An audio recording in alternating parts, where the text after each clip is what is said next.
الرحمن الرحیم السلام علیکم ورحمۃ اللہ وبرکاتہ۔ اہلاً و سہلاً۔ اقرا معہد الحافظات پشاور شار ورسک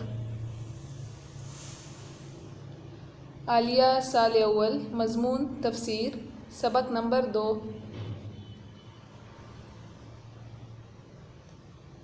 بسم اللہ الرحمن الرحیم۔ آج کا سبق آیت نمبر 6 سے ہے۔ وعد اللہ لا یخلف اللہ وعدہ سے۔ وعد اللہ، اللہ کا وعدہ ہو چکا، لا یخلف اللہ وعدہ، اللہ خلاف ورزی نہیں کرتا، وعدہ اپنے وعدے کی، ولکن اکثر الناس، لیکن اکثر لوگ، زیادہ لوگ، لا یعلمون نہیں جانتے، یعلمون ظاہرا من الحیات الدنیا، وہ جانتے ہیں دنیا کی زندگی کے ظاہر کو، وہم عن الآخرۃ، اور وہ آخرت سے، ہم غافلون، یہی لوگ غافل ہیں۔ اولم یتفکروا فی انفسہم، کیا وہ غور و فکر نہیں کرتے اپنے نفسوں میں، اپنی جانوں میں، ما خلق اللہ السماوات والارض، کہ نہیں پیدا کیا اللہ تعالیٰ نے آسمانوں کو اور زمین کو، وما بینہما، اور جو ان دونوں کے درمیان ہے، الا بالحق، مگر حق کے ساتھ، حکمت کے ساتھ، واجل مسمى، اور ایک مقررہ وقت تک، وان کثیرا من الناس، اور بے شک اکثر لوگ، بلقاء ربہم، اپنے رب کی ملاقات کا، لکافرون، انکار کرتے ہیں۔ اولم یسیروا فی الارض، کیا وہ نہیں چلے زمین میں، فینظروا، کہ وہ دیکھتے، کیف کان عاقبۃ الذین، کیسا انجام ہوا ان لوگوں کا، من قبلہم، جو ان سے پہلے تھے، کانوا اشد منہم، وہ زیادہ مضبوط تھے ان سے، قوتاً، قوت کے اعتبار سے، واثاروا الارض، اور انہوں نے جوتا زمین کو، وعمروہا، اور آباد کیا اس کو، اکثرا، اس سے زیادہ، مما عمروہا، جو انہوں نے آباد کیا، وجاءتہم، اور آئے ان کے پاس، رسلہم، ان کے رسول، بالبینات، واضح دلائل لے کر، فما کان اللہ لیظلمہم، پس نہیں تھا اللہ کہ ان پر ظلم کرتا، ولکن کانوا انفسہم یظلمون، لیکن وہ اپنے نفسوں پر خود ہی ظلم کر رہے تھے۔ ثم کان عاقبۃ الذین، پھر انجام ہوا ان لوگوں کا، اساءوا، جنہوں نے برائی کی، السوء، برا، یعنی جنہوں نے برائی کی، ان کا برا انجام ہوا، ان کذبوا بآیات اللہ، کہ انہوں نے اللہ کی آیات کو جھٹلایا، وکانوا بہا یستہزئون، اور اس کا مذاق اڑاتے تھے۔ اب ان آیات کی تفسیر۔ وعد اللہ، اللہ کا وعدہ ہو چکا، یعنی اللہ تعالیٰ نے روم کو غالب کرنے کا، ان کو فارس پر غلبہ دینے کا وعدہ کیا تھا، تو یہ وعدہ، یہ پیشن گوئی ہو گئی تھی، لا یخلف اللہ وعدہ، اب اللہ تعالیٰ اس وعدے کی خلاف ورزی نہیں کرے گا، بلکہ یہ پیشن گوئی ضرور پوری ہوگی، اور مستقبل میں، آئندہ زمانے میں روم کو فارس والوں پر غلبہ حاصل ہوگا، ولیکن اکثر الناس لا یعلمون، لیکن اکثر لوگ نہیں جانتے، اکثر لوگ اللہ تعالیٰ کے تصرفات کو نہیں جانتے، اس کے بارے میں علم نہیں رکھتے، بلکہ وہ ظاہر کو دیکھ کر فیصلہ کرتے ہیں، اور وہ یہ نہیں سمجھتے کہ اللہ تعالیٰ اگر کسی کو غالب کرتا ہے یا مغلوب کرتا ہے تو اس میں اللہ تعالیٰ کی حکمتیں پوشیدہ ہوتی ہیں، بلکہ وہ صرف ظاہری اسباب کو، دنیاوی اسباب کو دیکھ کر اس پر حکم لگا لیتے ہیں۔ یعلمون ظاہرا من الحیات الدنیا، وہ دنیاوی زندگی کے ظاہر کو جانتے ہیں، اور آخرت سے وہ لوگ غافل ہیں، یعنی یہ لوگ دنیا کی زندگی کے ظاہر کو جانتے ہیں، ظاہر کو دیکھتے ہیں، دنیا میں جو زیب و زینت ہے، کھانا پینا، اٹھنا بیٹھنا، جو پیسہ کمانا، یہ تمام چیزیں ہیں، تو ان کا علم، ان کی تحقیق یہیں تک محدود ہے، اور وہ آخرت سے بالکل غافل ہیں، یعنی اسی زندگی میں، دنیا کی زندگی میں ایک دوسری زندگی بھی چھپی ہوئی ہے، ایک دوسری زندگی جو اصل زندگی ہے وہ آخرت کی ہے، اس کا مقصد اور وہ راز یہ لوگ بھول چکے ہیں،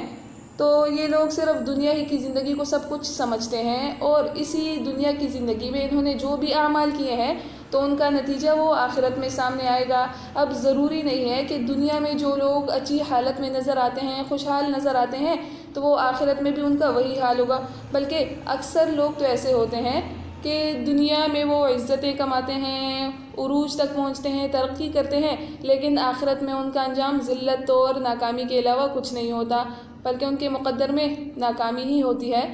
اب پھر یہاں یعلمون ظاہرا من الحیات دنیا میں ظاہراً کو نکرہ لائے ہیں، اس پر تنوین ہے، تو اس سے اس طرف اشارہ ہے کہ یہ لوگ تو دنیا کی زندگی کے ظاہر کو بھی پوری طرح سے نہیں سمجھتے، نہیں جانتے، اور آخرت سے تو بالکل ہی یہ لوگ غافل ہیں۔ اور اس آیت سے یہ بات بھی معلوم ہوئی کہ اگر دنیا میں روزی کمانے کے یا معاش کے جو ذرائع انسان اپناتا ہے، وہ ذرائع یا فنون اگر انسان کو آخرت سے غافل کرتے ہوں تو ان کو اپنانے ہی نہیں چاہیے، بلکہ وہ سراسر بے وقوفی اور حماقت ہے، کیونکہ انسان کا اصل مقصد وہ آخرت کی زندگی ہے، آخرت کی زندگی کے لیے تیاری کرنا ہے۔ دنیا کی زندگی تو مقصد نہیں ہے، بلکہ وہ ایک ضرورت ہے، لہٰذا اس کو صرف ضرورت کی حد تک ہی اپنانا چاہیے، ضرورت کی حد تک ہی اس کو حاصل کیا جائے۔ آگے اولم یتفکروا فی انفسہم، کیا وہ غور و فکر نہیں کرتے، وہ دھیان نہیں دیتے فی انفسہم اپنے جانوں کی طرف، اپنے نفسوں کی طرف، کہ اللہ تعالیٰ نے آسمان اور زمین کو اور آسمان و زمینوں کے درمیان کی چیزوں کو حق کے ساتھ ہی پیدا کیا ہے اور ایک مقررہ وقت تک یعنی قیامت کے دن تک اس کو پیدا کیا ہے۔ اب یہاں اس آیت میں اس دنیا کی، اس کائنات کی تخلیق کا ایک مقصد بتا دیا ہے کہ اس کائنات کی تخلیق جو اللہ تعالیٰ نے کی ہے، اس کا اتنا زبردست نظام اللہ نے پیدا کیا ہے، تو یہ بیکار پیدا نہیں کیا، فضول پیدا نہیں کیا، بغیر کسی مقصد کے اس کو پیدا نہیں کیا، بلکہ اس کا کوئی نہ کوئی مقصد ضرور ہے، اور وہ مقصد ہمیں آخرت میں پتہ چلے گا۔ یعنی اگر یہ سلسلہ اسی طرح چلتا رہا، یہ دنیا کی زندگی ایک ہی حالت میں رہتی، تو تب تو ہمیں سمجھ میں آ جاتا کہ اس کا کوئی مقصد نہیں ہے، لیکن اس زندگی میں، اس دنیا میں، کائنات میں جو تغیرات، جو تبدیلیاں آتی ہیں، حالات جو مختلف ہوتے رہتے ہیں، تو اس سے بھی یہ پتہ چلتا ہے کہ اس کی بھی کوئی انتہا ضرور ہے، یہ زندگی بھی محدود زندگی ہے، ختم ہونے والی زندگی ہے، تو یہ کب تک زندگی، یہ دنیا قائم رہے گی، تو اجل مسمى، پہلے بالحق کہہ دیا کہ اس کو ایک حکمت کے تحت اس کو پیدا کیا ہے، اس کا کوئی مقصد ضرور ہے، اور وہ مقصد ہمیں آخرت میں پتہ چلے گا، اور وہ اجل مسمى یہ قیامت تک قائم ہے، یعنی ایک ایسا دن بھی آئے گا کہ یہ تمام چیزیں فنا ہو جائیں گی، ختم ہو جائے گی، اور پھر ایک اور زندگی ہمارے سامنے آئے گی کہ جس میں اس پچھلی زندگی کے اعمال کا بدلہ دیا جائے گا۔ اب یہاں پہ انسان کو اپنے نفس میں غور و فکر کرنے یا اس میں دھیان دینے کا کہا گیا ہے کہ اولم یتفکروا فی انفسہم، کیا وہ اپنے نفسوں میں، اپنی جانوں میں غور و فکر نہیں کرتے؟ انہوں نے اپنے نفس میں غور و فکر نہیں کیا، یعنی اپنے علم کو انہوں نے صرف اپنی ظاہری دنیا تک ہی منحصر رکھا ہے، موقوف رکھا ہے، اور دلوں کے اندر یعنی اپنے باطن پر انہوں نے غور نہیں کیا۔ یا تو یہاں پہ اس باطن مراد ہے کہ دنیا کی ظاہر کو تو یہ لوگ دیکھتے ہیں، جیسے ظاہر من الحیات الدنیا ہے، اور باطن کو یعنی جو اخروی زندگی ہے اس کو یہ لوگ نہیں دیکھتے۔ اگر یہ لوگ خود دنیا کی اندرونی چیزوں میں بھی غور و فکر کریں گے تو ان کے سامنے اس کی حقیقت کھل جائے گی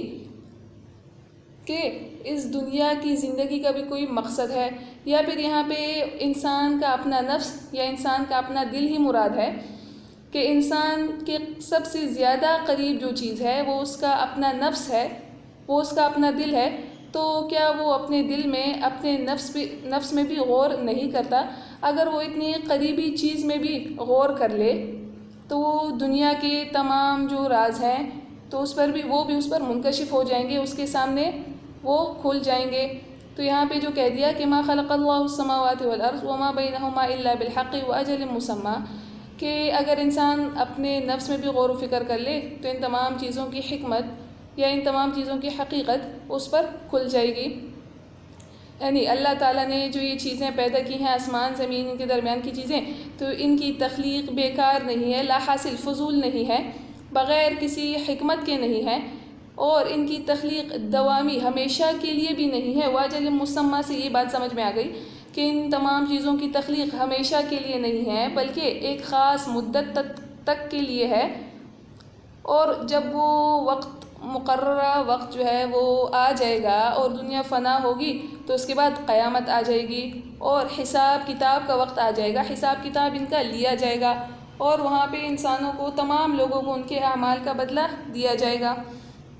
اب دنیا کو جو بغیر مقصد کے نہیں پیدا کیا گیا، ایک حکمت کے تحت پیدا کیا گیا ہے، تو قرآن میں جا بجا اس کے بارے میں اور آیات بھی موجود ہیں۔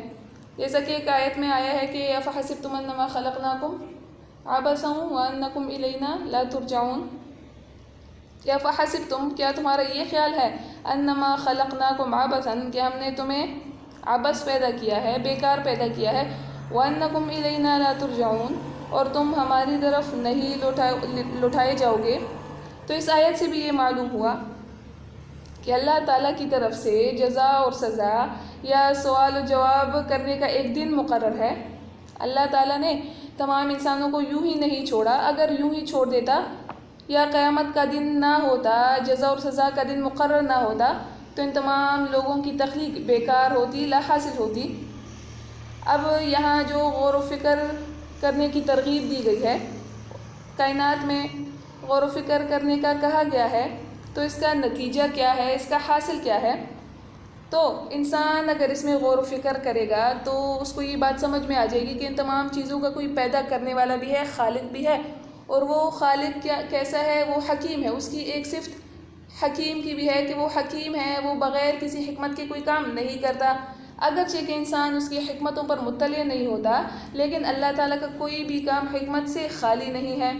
تو اگر اللہ تعالیٰ نے ایک حکمت کے تحت اس دنیا کو، اس کائنات کو پیدا کیا بھی ہے، تو اگر وہ قیامت کا دن قائم نہ کرتا، جزا اور سزا بدلے گا، چونکہ دنیا جو ہے وہ دارالجزا نہیں ہے، تو اگر جزا کا دن بھی نہ ہوتا تو تب تو مومنین، کفار، جو عمل کرنے والے ہیں، دنیا میں مشقت برداشت کرنے والے ہیں یا نہ کرنے والے ہیں، وہ سب کے سب برابر ہو جاتے۔ تو تب تو یہ کوئی عدل و انصاف نہیں ہے، یہ عدل و انصاف کا تقاضا یہ نہیں ہے۔ اس لیے اللہ تعالیٰ نے آخرت کا دن پیدا کیا ہے، اور جو مومنین ہیں، جو اس میں غور و فکر کرنے والے ہیں، تو جب وہ غور و فکر کریں گے تو غور و فکر کرنے کے بعد ان کو اس کی حقیقت اس کے سامنے آئے گی، تو ان کے دل سے غفلت بھی دور ہو جائے گی، اور وہ اس بات کا یقین بھی کر لیں گے کہ ایک نہ ایک دن ضرور ایسا دن بھی آئے گا، وہ وقت بھی آئے گا کہ جب اللہ تعالیٰ تمام لوگوں کو ان کے اعمال کا بدلہ دیں گے، اور اس کے لیے اللہ نے ایک وقت بھی مقرر کیا ہوا ہے۔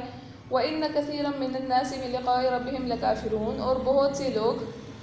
اپنے رب کی ملاقات کا انکار کرتے ہیں،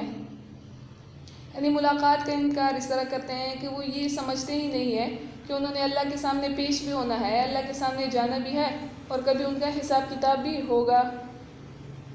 اولم یسیروا فی الارض، کیا وہ نہیں چلے زمین میں، یعنی کفار مکہ، اہل مکہ مراد ہے کہ کیا وہ زمین میں نہیں چلے پھرے، فینظروا، کہ وہ دیکھتے، کیف کان عاقبۃ الذین من قبلہم، کہ ان سے پہلے لوگوں کا کیا انجام ہوا، یعنی ان سے پہلے جو قومیں گزر چکی ہیں، جو بڑی طاقتور قومیں تھی، مثلاً عاد و سمود یا فرعونی، جو ان سے پہلے گزر چکے تھے، اور انہوں نے زمین کو خوب آباد کیا تھا، زمین میں زراعت و کاشتکاری کی تھی، زمین سے پانی کے چشمے نکالے، معدنیات نکالی انہوں نے، اور ان کے مقابلے میں جو پچھلے اقوام تھی ان کی عمریں بھی لمبی لمبی تھی، طویل عمریں انہوں نے پائی تھی، زمین کو زیادہ آباد کیا تھا، تو ان کا انجام کیا ہوا؟ آج وہ کہاں ہیں؟ انہوں نے جب رسولوں کو جھٹلایا، رسول جو احکامات، پیغامات لے کر آئے تھے، اس کا انکار کیا، تو اللہ تعالیٰ ان پر عذاب لے ان سب کو ختم کر دیا۔ یعنی جاءتہم رسلہم بالبینات، جب واضح احکامات ان کے پاس رسول آئے تھے تو انہوں نے تکذیب کی تھی، تو ان کا انجام کیا ہوا، کس طرح تباہ و برباد ہو گئے، اور ان کے کنڈرات یا ان پر جو عذاب آئے تھے ان کی نشانیاں آج بھی موجود ہیں۔ تو یہ لوگ چل پھر کر وہ کیوں دیکھ نہیں لیتے؟ چونکہ اہل مکہ سفر کی غرض سے یمن شام کے راستوں سے گزرتے تھے، وہاں کے سفر کرتے تھے، تو کیا یہ لوگ ادھر جا کر بھی ان کو یہ بات سمجھ میں نہیں آتی کہ ان سے پہلے جو قومیں گزر چکی تھی ان کو اللہ تعالیٰ نے ختم کر دیا تھا، ان کو ہلاک کر دیا تھا، تو یہ لوگ پھر بھی اس کے باوجود بھی ایمان نہیں لاتے؟ تو کانوا اشد منہم قوۃ، جو ان سے پہلے قومیں گزر چکی تھی وہ قوت میں بھی ان سے زیادہ مضبوط تھی، سخت ہوا، وَأَثَارُوا الْأَرْضَ، زمین میں کاشتکاری زیادہ کی، زراعت کی، وَعَمَرُوهَا أَكْثَرَ مِمَّا عَمَرُوهَا، اور ان کے مقابلے میں، یعنی اہل مکہ، کفار مکہ کے مقابلے میں پچھلی قوموں نے زیادہ زمین کو آباد کیا تھا، یعنی زمین میں اونچی اونچی بڑی بڑی عمارتیں انہوں نے بنائی تھی، اور زمین سے چشمے معدنیات نکالے، لیکن پھر بھی ان کا انجام کیا ہوا؟ ان کا انجام اچھا نہیں ہوا، بلکہ ان پر عذاب آئے، تو ان کا بچنا بھی مشکل ہے۔ تو اس آیت میں اہل مکہ کو ایمان لانے کی یا غور و فکر کرنے کی دعوت دی گئی ہے کہ چونکہ تم لوگ ان پچھلے اقوام کے مقابلے میں بہت کمزور ہو، ان کی طرح طاقت تمہیں نہیں دی گئی، ان کی طرح مضبوط نہیں ہو، عمریں ان سے کم ہیں، تو پھر بھی جب ان کا انجام بہت برا ہوا تو ان کے مقابلے میں تمہارا انجام ان سے بھی زیادہ بدتر ہے، ان سے بھی زیادہ برا ہے۔ لہٰذا اگر تم ایمان نہیں لاؤ گے تو اللہ تعالیٰ کے لیے تم پر عذاب لانا، تمہارا ہلاک کرنا کوئی مشکل نہیں ہے۔ فما کان اللہ لیظلمہم ولکن کانوا انفسہم یظلمون۔ تو اللہ تعالیٰ ان پر ظلم کرنے والا نہیں تھا، لیکن وہ اپنے نفسوں پر خود ہی ظلم کر رہے تھے۔ یعنی اللہ تعالیٰ کے ہاں تو ظلم کا کوئی امکان ہی نہیں ہے، احتمال ہی نہیں ہے۔ ہاں، یہ لوگ خود سے وہ کام کرتے ہیں، خود پر خود ہی ظلم کرتے ہیں، یعنی ایسے کام کرتے ہیں کہ ان کاموں کے نتیجے میں یہ لوگ بربادی کو اپنی طرف بلاتے ہیں، ہلاکت کو اپنی طرف بلاتے ہیں، تو یہ خود ہی اپنے نفس پر ظلم کرنا ہوا۔ تو اس لیے ایسے اعمال نہ کرو کہ جس کے نتیجے میں تم پر عذاب آئے یا تمہیں سزا ملے۔ ثم کان عاقبۃ الذین اساءوا السوء، پھر ان لوگوں کا کہ جنہوں نے برائی کی ان کا انجام برا ہوا، ان کذبوا بآیات اللہ، کہ انہوں نے اللہ کی آیات کو جھٹلایا اور وہ اس کا مذاق اڑاتے تھے۔ یعنی جنہوں نے برائی کی، اور برائی کیا تھی کہ وہ ایمان نہیں لائے، اللہ کی آیات کو جھٹلایا، پیغمبر ان کے پاس جو احکامات لائے ان کی تکذیب کی، پیغمبروں کا انکار کیا اور ان کا وہ مذاق اڑاتے تھے، پیغمبر جو باتیں ان کو بتاتے تھے تو اس کا استہزاء کرتے تھے، تو ان کا انجام بھی برا ہوا۔ اب یہاں پہ اس آیت میں بتایا گیا ہے کہ برائی کا اور گناہ کا انجام بھی برا ہی ہوگا، اور ایک نہ ایک دن اس کی سزا ملے گی، اگرچہ دنیا میں اس کی سزا نہ ملے لیکن آخرت میں اس کی سزا ضرور ملے گی۔ اب ایک روایت میں بھی آتا ہے، ابو ہریرہ رضی اللہ عنہ کی روایت ہے کہ رسول اللہ صلی اللہ علیہ وسلم نے فرمایا کہ مومن جب کوئی گناہ کرتا ہے تو اس کے دل پر سیاہی کا ایک نقطہ پیدا ہو جاتا ہے، پھر اگر وہ توبہ کرتا ہے اور گناہ سے نکل آتا ہے اور اللہ سے مغفرت طلب کرتا ہے تو اس کا دل صاف ہو جاتا ہے، یعنی اس کے دل سے وہ نقطہ ہٹا دیا جاتا ہے، اور اگر پھر اس کے بعد بھی وہ اور گناہ کرتا ہے تو وہ نقطہ اس کا بڑھتا جاتا ہے، سیاہ نقطہ اس کا بڑھتا جاتا ہے، یہاں تک کہ اس کے پورے دل پر سیاہی چھڑ جاتی ہے۔ اور اسی کا ذکر اللہ تعالیٰ نے قرآن میں بھی کیا ہے، یعنی اسی زنگ کا ذکر جو آیت میں ہے کہ بل ران علی قلوبہم، کہ ران علی قلوبہم، ان کے دلوں پر زنگ لگا دیا گیا ہے، ان کے دلوں پر زنگ جم چکا ہے، ما کانوا یکسبون، ان کے اعمال کے سبب، یعنی یہ لوگ جو برائیاں کرتے ہیں تو ان برائیوں کی وجہ سے، ان گناہوں کی وجہ سے ان کا دل سیاہ ہو جاتا ہے، ان کا دل غافل ہو جاتا ہے، اور وہ کبھی نیکی کی طرف اور ایمان کی طرف وہ راغب نہیں ہوتے، اور ان کو ایمان کی توفیق نہیں ملتی۔ صدق اللہ العظیم۔ یہ سبق آپ یاد کر لیں اور آگے اگلی آیات کا مطالعہ کر لیں۔ وآخر دعوانا ان الحمد للہ رب العالمین۔